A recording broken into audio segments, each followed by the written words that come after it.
Shalom. Selamat malam Bapak Ibu Saudara yang dikasihi oleh Tuhan. Nah, kita sudah seri ke-7 ya, kitab Yosua. Dan Yosua pasal 4 sekarang. Ini agak cepat daripada seri kitab Ulangan ya. Ulangan sampai seri 100 ya. Apa kata kunci kitab Yosua? Kepemilikan ya, harus diingat ya. Ngapain belajar kitab Yosua? Kita belajar kitab Yosua karena orang Israel mendapat kepemilikan tanah Kanaan. Ayat kuncinya Yosua 1 ayat yang ke-8, 2, 3. Janganlah engkau lupa memperkatakan kitab Taurat ini, tetapi renungkanlah itu siang dan malam, supaya engkau bertindak hati-hati sesuai dengan segala yang tertulis di dalamnya. Sebab dengan demikian perjalananmu akan berhasil dan engkau akan beruntung. Amin. Kita sudah melihat chartnya ya. Ini masih persiapan awal. Persiapan awal itu di pasal 1 dan pasal 5 ya. Kita belajar di pasal 4 hari ini semuanya. Ya, panjang tapi tidak sampai 60-an lebih slide. Biasanya 50 slide ya. Mengingat minggu yang lalu mereka penyeberangan sungai Yordan itu satu ujian ya, ujian iman yang besar. 38 tahun yang lalu dipimpin Musa mereka gagal. Kristinya sama, mau masuk, yang dipimpin Yosua berhasil, tapi Musa yang dipimpin Musa gagal. Ingat ya, masuk Kanaan itu harus, kalau sudah masuk punya ketetapan, aku mau berjuang. Jadi kata kuncinya apa tadi tuh? Possession, kepemilikan. Tuhan sudah janji dikasih. Ingat ya, Tuhan sudah janji. Kamu mau diberkati tanah, kamu memiliki tanah, tapi harus fight, harus berjuang. Ya, banyak orang berkata, aku nunggu berkat Tuhan, lalu nganggur, bermalas-malasan, nunggu berkat. Katanya Tuhan berkati aku, betul. Tapi harus fight. Orang Israel berperang, melawan pasukan, kereta perang, kota berkubu, tidak ada kemungkinan mundur. Kenapa? Karena mereka sudah nyebrang. Dan di sini bangsa itu mempertaruhkan nyawa mereka, ya, dalam komitmen yang penuh kepada Tuhan. Nah, minggu yang lalu, ini yang kita pelajarin ya, yang warna biru itu sungai Yordan yang diberhentikan. Di situ ada tulisan crossing site, itu tempat menyeberang. Di atasnya ada sungai Yabok. Itu mesti ditutup juga ya. Dan air dari tempat crossing site itu berhenti sampai di kota Adam, menumpuk di situ. Jadi mereka ingat cerita, ada banyak yang mereka di antara mereka yang nggak masuk, ya. Tapi mereka ingat dulu waktu dibebaskan keluar, mereka menyeberang Laut Merah. Nah, lihat ya, air berhenti di sini itu berarti dari tempat mereka menyeberang itu Surabaya Porong, Sungai Brantas, Surabaya Porong, Sungai Bengawan Solo, dihentikan Tuhan. Nah, saudara bisa membayangkan ya, waktu itu sedang banjir, kedalamannya 30 meter. Dan mereka menyeberang cukup jauh, 3,2 kilo, gereja ke TP. Nyebrangnya begitu. Oke, itu minggu lalu, karena banyak yang tidak datang ya. Karena minggu lalu kan hujan, ya sudah dimaklumi saja saudara. Ya, hamparan sungai yang luas dan kering, memungkinkan 2 juta orang. Hewan, ternak, harta dengan cepat menyeberang. Hari ini, nah ini yang kita lihat. By the way, pernah nggak lihat batu-batu yang model kayak gini? Kira-kira itu artinya apa ya? Ayo kita baca pasal 4 ayat 1, 2, 3. Setelah seluruh bangsa itu selesai menyeberangi sungai Yordan, berfirmanlah Tuhan kepada Yosua demikian. Pilihlah dari bangsa itu 12 orang, seorang dari tiap-tiap suku. Dan perintahkanlah kepada mereka demikian, angkatlah 12 batu dari sini, dari tengah-tengah sungai Yordan ini, dari tempat berjejak kaki para imam itu, bawalah semuanya itu ke seberang dan letakkanlah di tempat kamu akan bermalam nanti. Ya, jadi ada perintah untuk mendirikan tugu peringatan dari batu-batu dari sungai Yordan. Ini penting supaya orang Israel tidak lupa akan keajaiban. Agar orang Israel mengingat bagaimana Tuhan sudah bertindak dalam peristiwa sejarah. Tuhan menyuruh mereka mendirikan batu peringatan itu. Ya, harus ingat-ingat itu. Kenapa? Karena tugu ini akan merayakan 2 juta orang menyeberang lewat dasar sungai. Ditanya, batunya dari mana? Dari dasar sungai. Jadi Tuhan merintahkan Yosua untuk mengarahkan 12 orang yang sudah dipilih. Ya, tentunya yang bukan mantan seru kayak saya ya. Saya pasti cari batu kecil. Bukan yang keceng-keceng kerempeng yang tidak kuat lalu pilih batu yang kecil. Cari orang besar, cari batu besar seperti itu. Dan dibawa ke tempat perkemahan mereka. Ayat selanjutnya, ayat 4, 2, 3. Lalu Yosua memanggil ke-12 orang yang ditetapkan dari orang Israel itu, seorang dari tiap-tiap suku. Dan Yosua berkata kepada mereka, menyeberanglah di depan tabut Tuhan Allahmu ke tengah-tengah sungai Yordan, dan angkatlah masing-masing sebuah batu ke atas bahumu menurut bilangan suku orang Israel, supaya ini menjadi tanda di tengah-tengahmu. Jika anak-anakmu bertanya kemudian hari, apa artinya batu-batu ini bagi kamu, maka haruslah kamu katakan kepada mereka bahwa air sungai Yordan terputus di depan tabut perjanjian Tuhan. Ketika tabut itu menyeberangi sungai Yordan, air sungai Yordan itu terputus. Sebab itu batu-batu itu akan menjadi tanda peringatan bagi orang Israel untuk selama-lamanya. Maka orang Israel itu melakukan seperti yang diperintahkan Yosua. Mereka mengangkat 12 batu dari tengah-tengah sungai Yordan seperti yang difirmankan Tuhan kepada Yosua menurut jumlah suku Israel. Semuanya itu dibawa merekalah ke seberang ke tempat bermalam dan diletakkan di situ. Ya, ingat ya, Yosua panggil 12 perwakilan, diinstruksikan balik lagi ke tengah dasar. Ya, kalau penakut, ojo aku po, itu pasti kita kalian. Iya, kalau nanti airnya potong balik gimana? Masing-masing harus bawa satu batu. Ada 2 tujuan ya. Apa sih tujuannya? Batu itu sebagai peringatan, pengingat. Batu kan bertahan lama ya, akan karya pembebasan Tuhan. Ini sebagai sarana yang efektif orang Israel di masa depan. Anak tanya langsung dijawab. Dan kita tahu ya, tanggapan 12 perwakilan itu enggak dipertanyakan lagi. Setiap orang dari perwakilan setiap suku langsung kembali ke tengah-tengah sungai. Karena mereka sebelumnya diinstruksikan ya, makanya mereka mencari itu bawa itu nanti. Mungkin sudah seperti itu ya. Kalau kita takut pasti. Iya, kalau sungainya berhenti lama, kalau kembali gimana? Yang paling gampang adalah 900 meter dari gereja sampai 8 kali Bokor, itu 840, masih kejauhan sedikit ya.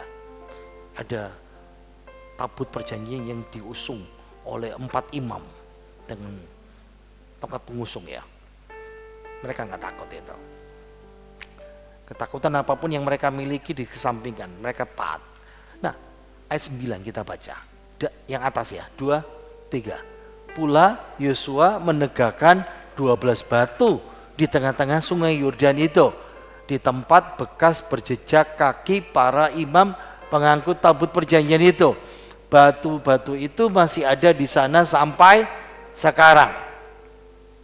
Mungkin disuruh geser ya.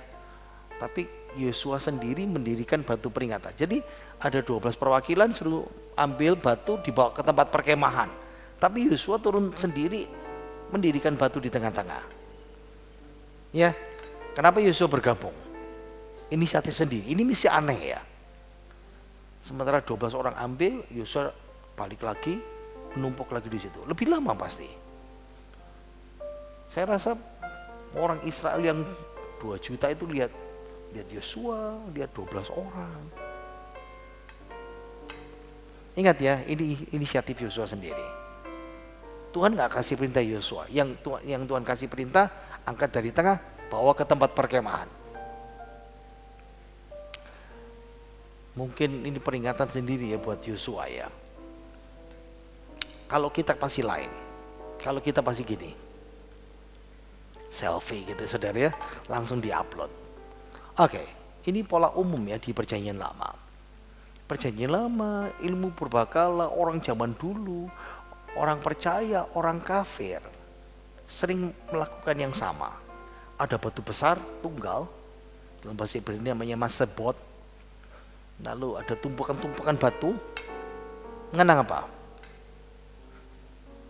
Teofani. Mereka lihat Tuhan. Atau suatu ikatan sumpah perjanjian. Atau ada peristiwa yang adikodrati. A, B, C, saya keluarkan semuanya. Yakub waktu lari ke Haran. Lari 100 kilo satu hari, naik unta. Tidur, dapat penglihatan. Malaikat naik turun. Oh, ini rumah Tuhan. Dia dirikan batu peringatan itu. Dia siram dengan minyak. Makanya disebut Betel, rumahnya Tuhan. Ketika Yakub lari dan pulang, Kejadian 31, Laban mertuanya yang ngejar Yakub, dan Yakub bikin perjanjian. Dan batu-batu ditumpuk. Laban kasih nama Yegar Sahaduta, itu bahasa Aram. Sama seperti bahasa Ibrani, Galeb. Dua-duanya artinya sama, timbunan batu peringatan. Ini tanda, aku tidak mau melewati kamu, kamu tidak melewati saya. Samuel mendirikan batu juga, lalu dikasih nama Ebenezer. Sampai di sini Tuhan menolong kita. Jadi ini pola yang umum ya. Kalau orang Israel biasanya ambil batu-batu lalu ditumpuk, bikin mesbah. Cuma ditata aja, lalu mempersembahkan sesuatu untuk Tuhan. Ayat 10, 2, 3. Para imam pengangkat tabut itu tinggal berdiri di tengah-tengah sungai Yordan sampai selesai dilakukan segala yang diperintahkan Tuhan kepada Yosua untuk disampaikan kepada bangsa itu, sesuai dengan segala yang diperintahkan Musa kepada Yosua. Maka menyeberanglah bangsa itu dengan cepat-cepat. Ketika seluruh bangsa itu selesai menyeberang, maka menyeberanglah tabut Tuhan itu serta para imam di depan mata bangsa itu. Juga Bani Ruben, Bani Gad, dan suku Manasye yang setengah itu menyeberang dengan bersenjata di depan orang Israel itu, seperti yang dikatakan Musa kepada mereka. Kira-kira 40.000 orang yang siap untuk berperang menyeberang di hadapan Tuhan ke hadapan dataran Yeriko untuk berperang. Pada waktu itulah Tuhan membesarkan nama Yosua di mata seluruh orang Israel, sehingga mereka takut kepadanya seperti mereka takut kepada Musa seumur hidupnya. Berfirmanlah Tuhan kepada Yosua demikian, perintahkanlah kepada imam pengangkut tabut Allah itu supaya naik dari sungai Yordan. Maka Yosua memerintahkan para imam itu demikian, keluarlah dari sungai Yordan.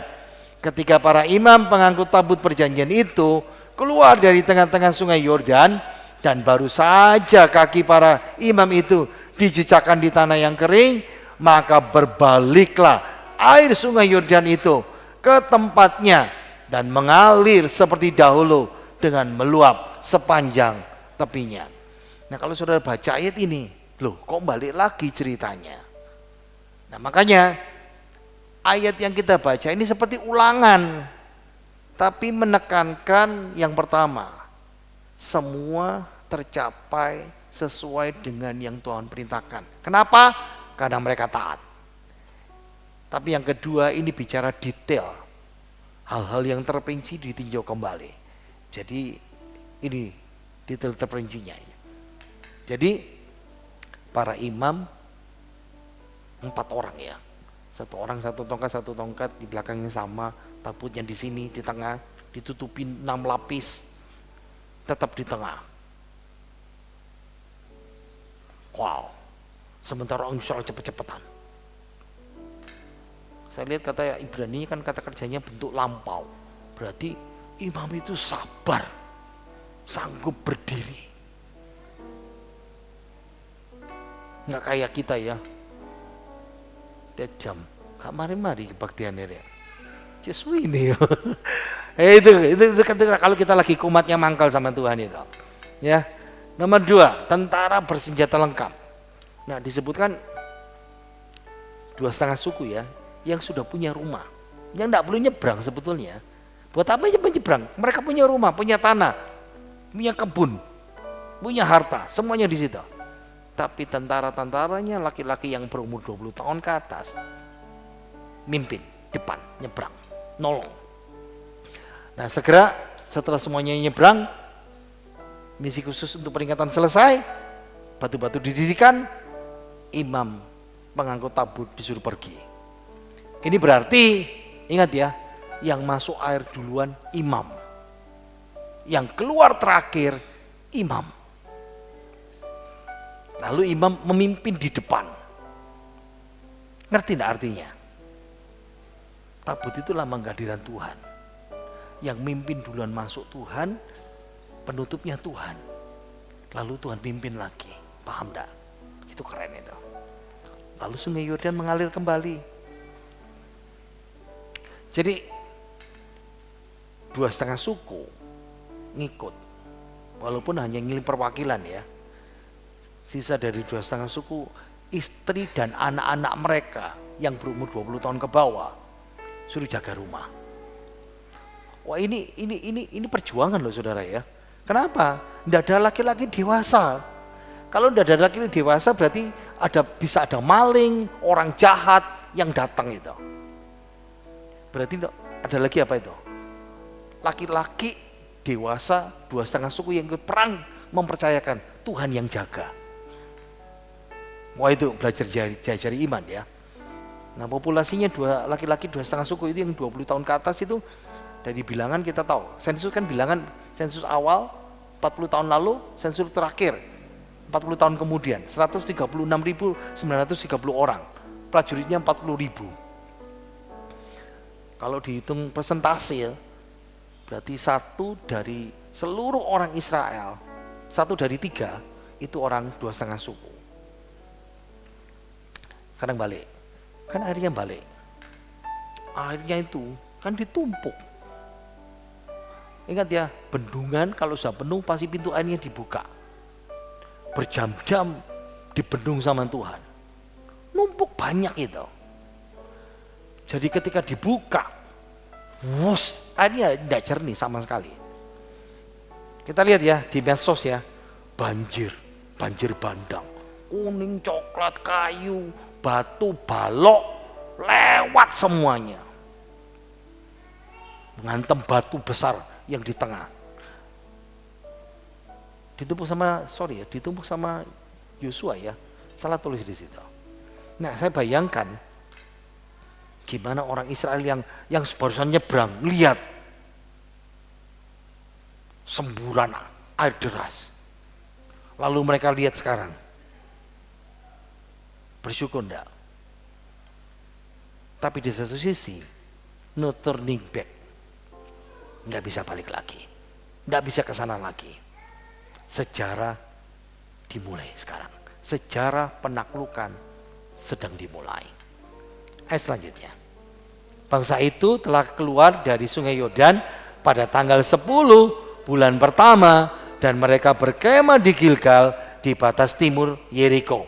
Ke-12 batu yang diambil dari Sungai Yordan itu ditegakkan oleh Yosua di Gilgal. Sekarang Yosua bertindak cepat. Ingat ya, Yosua itu orangnya tak gitu. Mungkin cocok sama saya. Ya. Waktu dapat laporan dari dua mata, siap besok berangkat, persiapan 3 hari nyebrang, selesai langsung bertindak lagi. Ini bukan liburan, wis lah cok kesusu santai, kesusu nih. Nah, enggak seperti itu ya. Dia langsung pimpin, ayo kita berangkat ke Gilgal. Mungkin ada yang ngomel-ngomel, seta ambekan seta dulu loh, iki lo deg-degan. Itu jalan 3 kilo ya, 3,2. Ya ke TP, jalan kaki rame-rame. 12 batu yang diambil lagi dari Sungai Yordan, didirikan lagi dalam lingkaran kecil. Nah makanya dikasih nama Gilgal. Kenapa? Karena melingkar. Ya. Nah kalau saudara lihat banyak batu-batu yang seperti ini ya, penyembahan berhala itu. Batu-batu lingkaran Gilgal ini memperingati karya besar Tuhan ya. Ini menangkal. Batu ini beda sama dengan batu-batu yang ada di Kanaan. Lihat ya, patung-patung berhala yang di dunia ini, saudara bisa temukan ini di Afrika, tapi sampai di lautan Pasifik ini ada saudara. Di Indonesia ada enggak? Batu menhir ini ada di Sumatera Barat saudara. Ada batu-batu yang disusun, tapi masih kalau belum jelas saya nggak berani. Ya, yang di Padang itu, saudara lihat ya stupa itu, tapi tidak berani saya keluarkan karena belum jelas itu apa peruntukannya. Tapi ada lagi di Ciamis ya, Dusun Calobak, Desa Taman Sari, Kabupaten Bogor. Ini pun dan berundak. Lihat ya dibungkus seperti itu. Jadi sebetulnya orang dari Timur Tengah dari zamannya Yosua di Indonesia pun ada seperti ini. Ya. Ayat 21, 2, 3. Dan berkatalah ia kepada orang Israel demikian. Apabila di kemudian hari anak-anakmu bertanya kepada ayahnya, apakah arti batu-batu ini? Maka haruslah kamu beritahukan kepada anak-anakmu begini. Israel telah menyeberang Sungai Yordan ini di tanah yang kering. Sebab Tuhan Allahmu telah mengeringkan di depan kamu air Sungai Yordan. Sampai kamu dapat menyeberang seperti yang telah dilakukan Tuhan Allahmu dengan laut Teberau yang telah dikeringkannya di depan kita sampai kita dapat menyeberang. Jadi kenapa ada batu ini? Tujuannya jelas, pedagogis. Selain peringatan untuk pengajaran, mengingatkan dari generasi ke generasi. 40 tahun lagi kita sudah kakek. Lalu cucu tanya, itu batu apa itu? Cerita. Langsung cerita. Mereka tahu cerita, mereka jadi kakek. 3 generasi berikutnya tanya, itu batu apa kakek? Itu ceritanya seperti ini. Lalu disambung cerita waktu mereka, nenek moyang mereka keluar dari Laut Merah. Jadi bagaimana generasi mendatang bisa tahu? Jelas. Orang tuanya harus ngajar. Dan itu perintah dari orang Yahudi ya. Anak harus diajar. Itu Ulangan pasal 6. Bukan menyerahkan tanggung jawab kepada imam.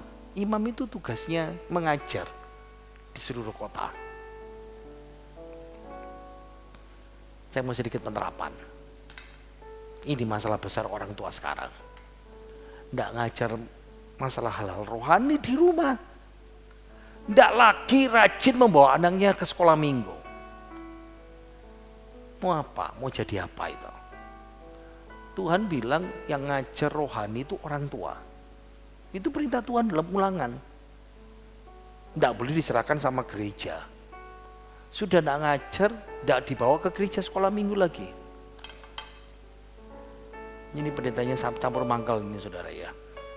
Ayo kita baca ayat 24. 2, 3. Supaya semua bangsa di bumi tahu bahwa kuat tangan Tuhan. Dan supaya mereka selalu takut kepada Tuhan Allahmu. Jadi batu ini selain berfungsi sebagai alat visual. Ingat ya, kenapa sekolah minggu ada zaman saya dulu kecil. Beberapa dari saudara ya, papan flanel dulu, gambar. Jadi Saya sudah nempel di sini. Abraham itu modelnya jenggotan itu loh, dawa, pokoknya ada sabu itu ono jubai kayak gini. Nah kalau Musa itu biasanya bawa tongkat, karena terpatri sama gambar flanel itu kan, yang seperti itu. Tapi selain mengajar, tapi juga supaya semua bangsa di bumi tahu kuat tangan Tuhan, supaya mereka takut sama Tuhan. Saya membayangkan keluarga Israel malam itu pertama kali ngintip di Gilgal, hatinya itu pasti tidak karu-karuan ya, antara takut, tidak pasti, senang. Ingat kemarin saya ngajar kan, ini sungai Yordan 3 kilo, 3 itu Gilgal, di seberang sana Yeriko, di sebelah sana itu pegunungan cliff, tebing tinggi semuanya. Tebing dilihat, di sana sungai, di situ musuh. Tapi lihat Dewa balas batu itu, Tuhan beserta kita. Makanya penting sekali pengajaran hari ini. Kenapa ada tugu peringatan seperti itu? Saya mau keluarkan ini. Aduh, ini mesti diatur ya. Saya mesti disetal ini. Lihat ya, waktu Keluaran 2 juta orang. Waktu menyeberang sungai Yordan, Yosua yang mimpin dan Musa yang mimpin sama 2 juta orang. Tadi itu ada tanggal ya. Lihat ya, hari ke-10 bulan 1, bulan Nisan. Hari ke-10 bulan 1, bulan Nisan. Kebetulan? Enggak. Kebetulan itu sesuatu yang disengaja Tuhan. Lihat ya, yang pimpin Musa, yang pimpin Yosua. Musa nyebrang memulai pengembaraan, Yosua nyebrang mengakhiri pengembaraan. Musa nyebrang meninggalkan Mesir, Yosua nyebrang meninggalkan Moab. Mereka nyebrang masuk Sinai, mereka masuk Kanaan. Orang Mesir tewas, tidak ada korban. Habis nyebrang ada nyanyiin peringatan, Yosua dirikan batu peringatan. Jalurnya sempit, dikejar, tapi ini datar, luas. Nyebrangnya semalaman, ini butuh beberapa jam. Pilar yang memimpin tiang awan, tiang api yang memimpin, ini imam yang memimpin tabut perjanjian. Sebelum nyebrang disuruh sunat, sesudah nyebrang kita nanti belajar minggu depan sunat. Waktu nyebrang sesudah pengikutnya mengeluh, diajari Paskah habis itu. Nyebrang memberikan kebebasan, ini memberikan istirahat. Menyebrang menandakan keselamatan, menandakan kemuliaan Tuhan. In antitype, jadi kalau dihubungkan dengan kehidupan kita, ya ini hidup kita mulai sama Tuhan.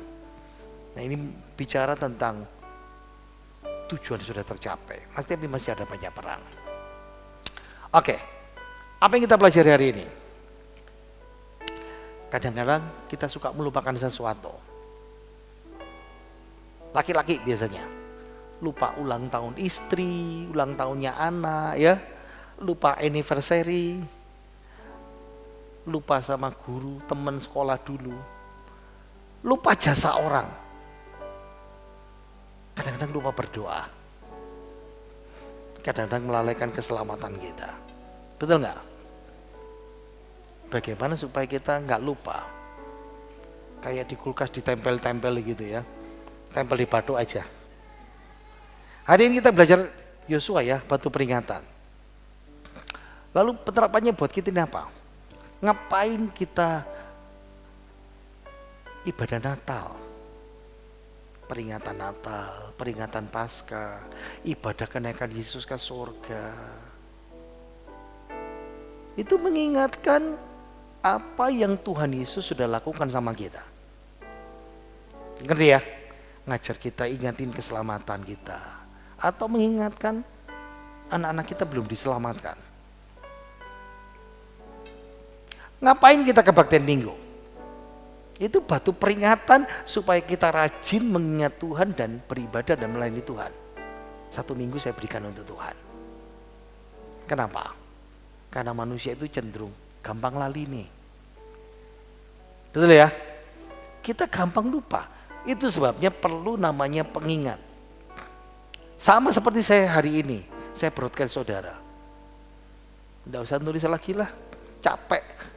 Jangan lupa doa malam, perbaikan doa malam. Wis tak jarno wis. Yang penting di broadcast. Sadar ya puji Tuhan. Enggak sadar ya karena menen.